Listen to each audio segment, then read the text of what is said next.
Avant l'apparition de la pénicilline, le monde humain était un lieu profondément instable, dominé par une peur silencieuse et permanente, où la mort ne venait pas nécessairement des guerres, des catastrophes ou des violences spectaculaires, mais surgissait souvent à partir d'événements banals, presque invisibles.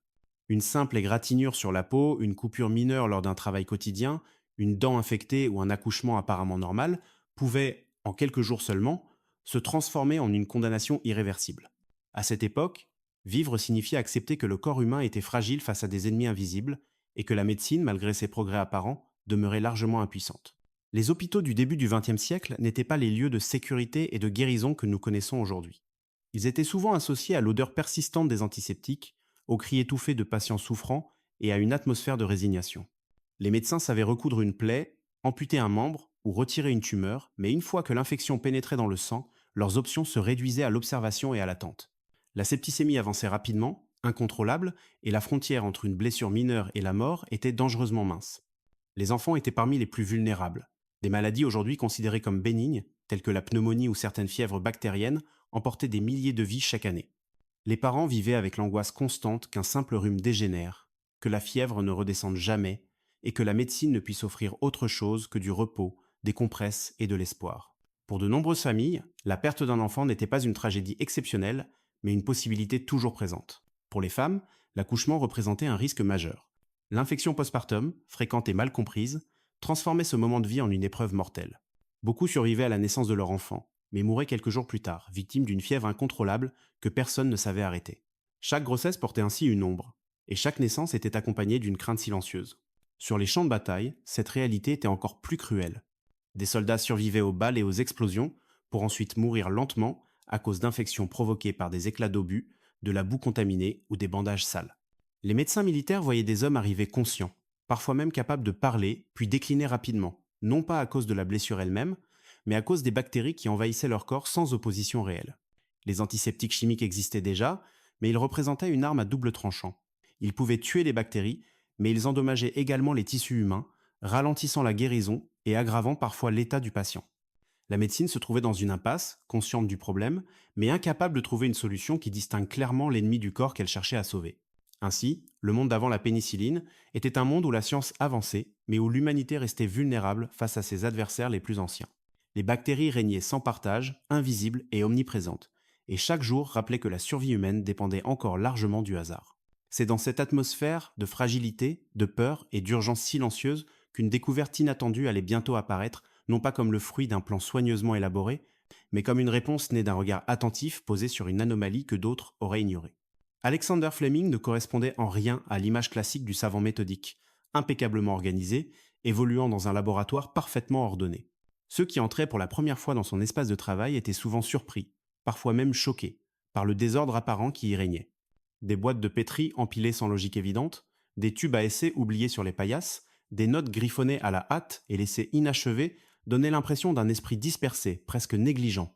Pourtant, derrière cette apparence chaotique, se cachait une intelligence profondément attentive, tournée non pas vers la perfection formelle, mais vers l'observation patiente des faits.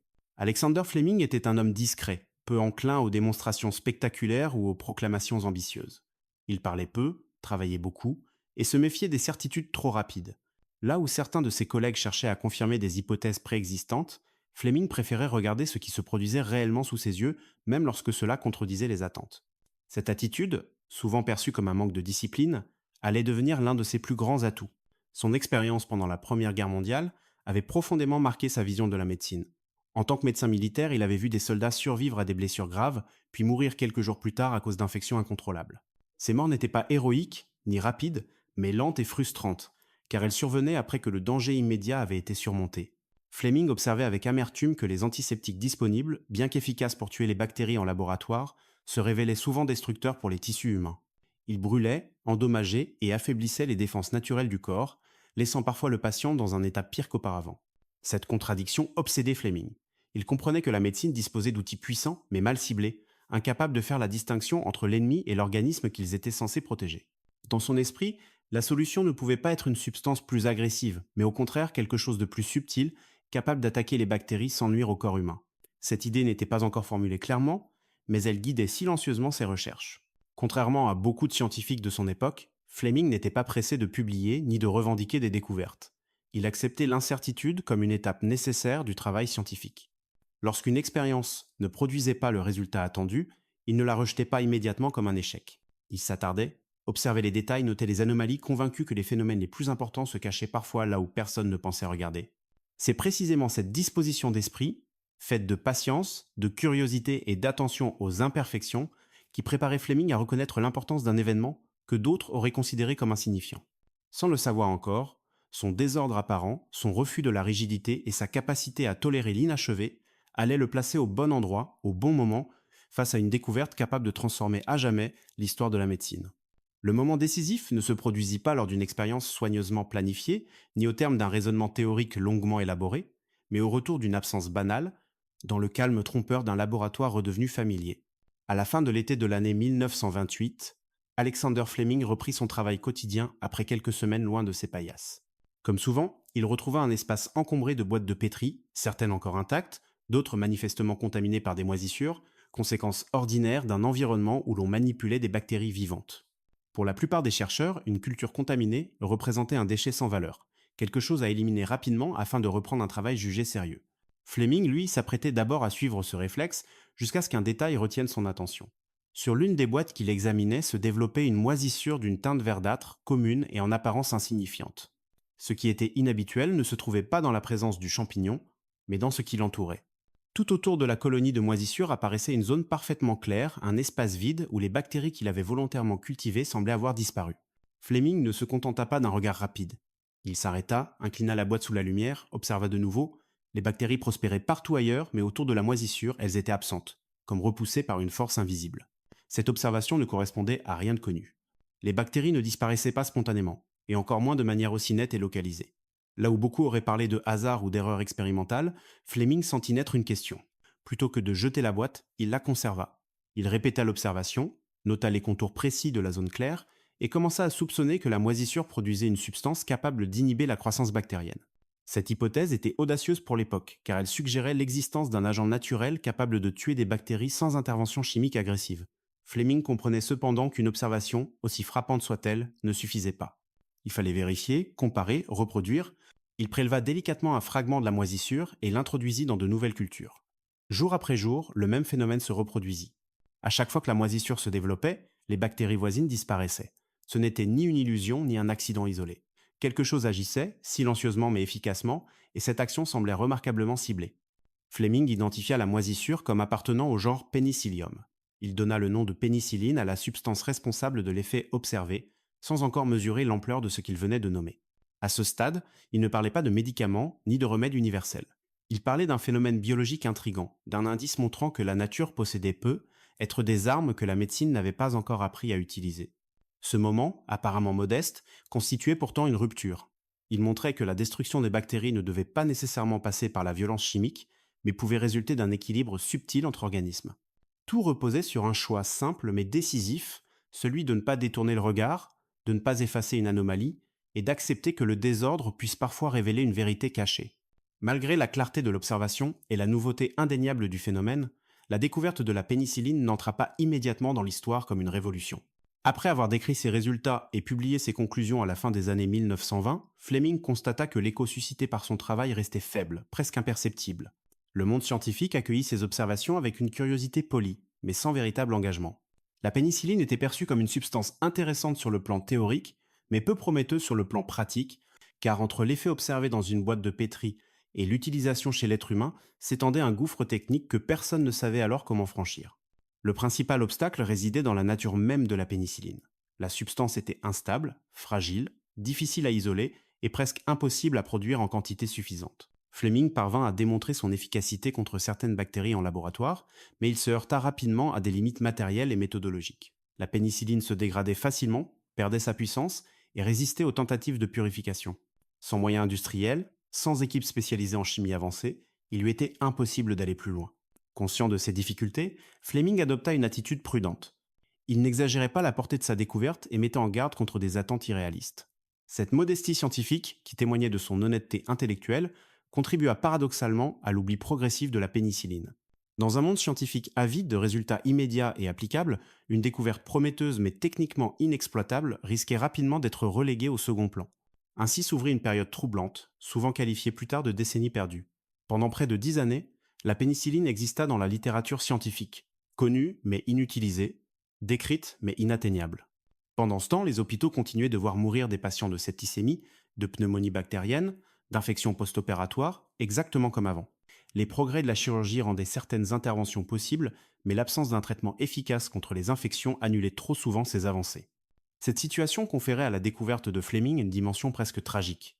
Le remède potentiel existait déjà, mais il restait enfermé dans les limites de la technique humaine. Chaque décès dû à une infection bactérienne survenait dans un monde où la solution avait été entrevue, mais non encore saisie. La pénicilline n'était ni oubliée ni rejetée, elle était simplement en suspens, prisonnière d'un écart entre l'intuition biologique et la capacité industrielle. Il fallut une combinaison de circonstances exceptionnelles, de nouvelles compétences et d'une urgence historique majeure pour sortir la pénicilline de cette impasse. Sans le savoir, la découverte attendait son moment, non pas dans un laboratoire isolé, mais dans un contexte où la nécessité allait forcer la science à dépasser ses propres limites. La renaissance de la pénicilline ne vint pas de son découvreur initial, mais d'un petit groupe de chercheurs qui, près de 10 années plus tard, décidèrent de rouvrir un dossier que beaucoup considéraient comme clos. À l'université d'Oxford, au cœur d'une Europe déjà assombrie par les tensions annonçant une nouvelle guerre mondiale, Howard Florey, Ernst Boris Chain et leur équipe se plongèrent dans la littérature scientifique à la recherche de substances antibactériennes naturelles. Parmi les articles oubliés, les travaux de Fleming attirèrent immédiatement leur attention, non pas parce qu'ils promettaient une application facile, mais précisément parce qu'ils décrivaient un effet biologique exceptionnel resté inexploité. Florey et Chain comprirent rapidement que la valeur de la pénicilline ne résidait pas seulement dans sa capacité à tuer des bactéries, mais dans sa sélectivité remarquable. Contrairement aux antiseptiques chimiques, elle semblait agir contre les agents pathogènes sans endommager gravement les tissus vivants. Cette propriété, presque idéale, justifiait à elle seule de s'attaquer aux difficultés techniques que Fleming n'avait pas pu surmonter seul. Leur objectif n'était pas encore de sauver le monde, mais de répondre à une question précise et urgente. Était-il possible d'extraire, de purifier et de stabiliser la pénicilline en quantité suffisante pour un usage réel? Les conditions dans lesquelles l'équipe d'Oxford travaillait étaient loin d'être idéales. Les ressources étaient limitées, les équipements rares, et la guerre imminente pesait sur chaque décision. Pour cultiver la moisissure pénicillium, les chercheurs improvisèrent, utilisant des récipients inhabituels, des bouteilles de lait, des pots en céramique et même des baignoires transformées en incubateurs. Les couloirs des laboratoires prirent l'odeur persistante de la fermentation, rappelant davantage une brasserie artisanale qu'un centre de recherche médicale moderne. Malgré ces contraintes, les progrès furent réels. L'équipe parvint peu à peu à concentrer la pénicilline et à en préserver l'activité suffisamment longtemps pour envisager des essais sur des organismes vivants. Les premières expériences sur des animaux infectés furent spectaculaires. Là où l'infection entraînait normalement une mort rapide, l'administration de pénicilline permettait une récupération visible. Ces résultats confirmèrent que la découverte de Fleming n'était pas une curiosité de laboratoire, mais une véritable arme biologique contre les bactéries. Le moment le plus décisif arriva lorsque l'équipe d'Oxford tenta le premier traitement humain. Le patient, un policier souffrant d'une infection sévère issue d'une simple blessure cutanée, était condamné selon les standards médicaux de l'époque. Après l'administration de pénicilline, son état s'améliora rapidement. La fièvre diminua, la douleur recula, et les signes d'infection s'estompèrent presque miraculeusement. Pour les chercheurs, il ne faisait plus aucun doute que la pénicilline fonctionnait chez l'être humain. Cependant, cette victoire fut de courte durée. Les réserves de pénicilline étaient extrêmement limitées, et malgré tous les efforts de récupération et de recyclage du médicament, la quantité disponible ne suffisait pas à terminer le traitement. Lorsque l'administration cessa, l'infection revint, et le patient mourut. Cet échec tragique confirma une vérité cruelle. La pénicilline avait le pouvoir de sauver des vies, mais tant qu'elle ne pouvait pas être produite à grande échelle, ce pouvoir restait hors de portée. Ainsi, à Oxford, la pénicilline passa du statut de découverte oubliée à celui de solution prouvée mais insuffisante. La science avait démontré ce qui était possible. Il restait désormais à trouver un moyen de produire cette substance en quantité compatible avec les besoins du monde réel, une tâche qui dépasserait largement les capacités d'un seul laboratoire et exigerait une mobilisation sans précédent. Lorsque la Seconde Guerre mondiale éclata pleinement, la pénicilline quitta définitivement le domaine de la recherche académique pour entrer dans celui de l'urgence absolue. Les combats à grande échelle transformaient chaque blessure en menace potentielle de mort, non pas tant à cause du traumatisme initial que des infections bactériennes qui suivaient presque inévitablement. Les médecins militaires savaient opérer, suturer et amputer, mais sans un traitement efficace contre les infections, ces gestes restaient souvent insuffisants. Dans ce contexte, la pénicilline apparut soudain non plus comme une promesse scientifique, mais comme une nécessité stratégique. La Grande-Bretagne, déjà épuisée par les bombardements et les pénuries, ne disposait pas des capacités industrielles nécessaires pour produire la pénicilline à l'échelle requise. C'est pourquoi Howard Florey prit une décision cruciale, traverser l'Atlantique pour chercher de l'aide aux États-Unis. Il transporta avec lui les souches de pénicillium les plus précieuses. conscient que l'avenir de la pénicilline dépendait désormais de la capacité à la produire massivement. Ce déplacement marquait un tournant décisif, car il mit en contact une découverte biologique fragile avec une puissance industrielle sans équivalent. Aux États-Unis, des laboratoires gouvernementaux, des universités et des entreprises pharmaceutiques furent mobilisés. Le défi était immense. La pénicilline demeurait instable, sensible aux variations de température et difficile à purifier. Les méthodes artisanales employées à Oxford ne pouvaient tout simplement pas répondre aux besoins d'une guerre mondiale. Il fallut donc inventer de nouvelles techniques, non pas pour découvrir la pénicilline, mais pour la fabriquer. La percée décisive vint avec le développement de la fermentation en cuve profonde. Au lieu de cultiver la moisissure dans des récipients peu profonds, les ingénieurs mirent au point de grands réservoirs remplis de liquide oxygéné, permettant au pénicillium de croître de manière beaucoup plus efficace. Cette innovation transforma la pénicilline en un produit industriel. La biologie et l'ingénierie, longtemps séparées, se rejoignirent sous la pression de la nécessité. Un autre événement inattendu accéléra encore le processus. Des chercheurs découvrirent une souche de pénicillium particulièrement productive sur un fruit contaminé trouvé dans un marché. Cette variété produisait bien plus de pénicilline que les souches initiales, multipliant les rendements et rendant enfin possible une production à grande échelle. Ce détail, apparemment anodin, illustra une fois de plus le rôle du hasard dans l'histoire de la pénicilline, même à un stade aussi avancé. À partir de ce moment, la production augmenta de façon spectaculaire. En quelques années, les États-Unis passèrent de quantités expérimentales à des volumes suffisants pour traiter des centaines de milliers de patients. Lors des grandes offensives militaires, la pénicilline accompagna les soldats sur le terrain, réduisant drastiquement le nombre de morts dues aux infections. Des hommes qui auraient été condamnés lors des conflits précédents survécurent, non pas grâce à une arme nouvelle, mais grâce à un médicament né d'une observation accidentelle. À la fin de la guerre, la pénicilline n'était plus une curiosité scientifique, ni un traitement rare réservé à quelques cas exceptionnels. Elle était devenue un pilier de la médecine moderne, un symbole de la capacité humaine à transformer une découverte fragile en outil de survie collective. La science avait franchi une étape irréversible, prouvant que, face à une urgence historique, la coopération entre disciplines et nations pouvait sauver des millions de vies.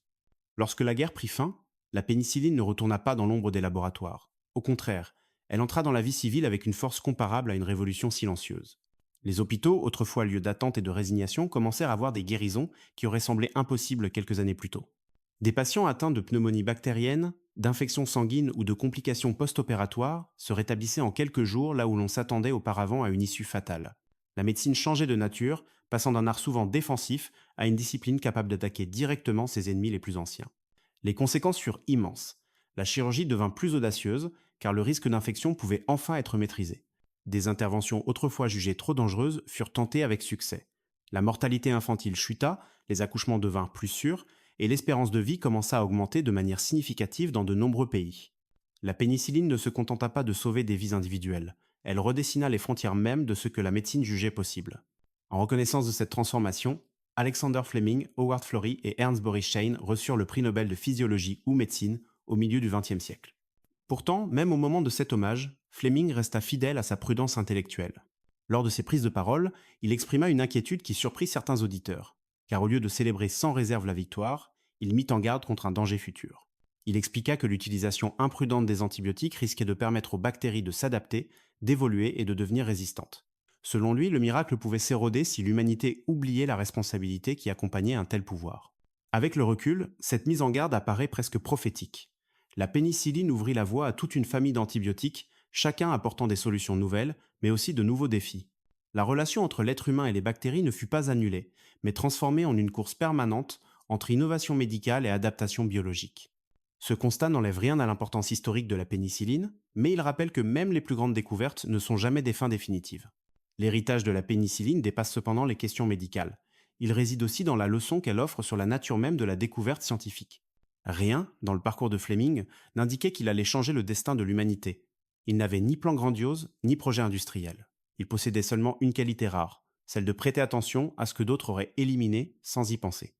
Une boîte oubliée, une moisissure banale et un regard curieux suffirent à déclencher une chaîne d'événements qui sauva des centaines de millions de vies.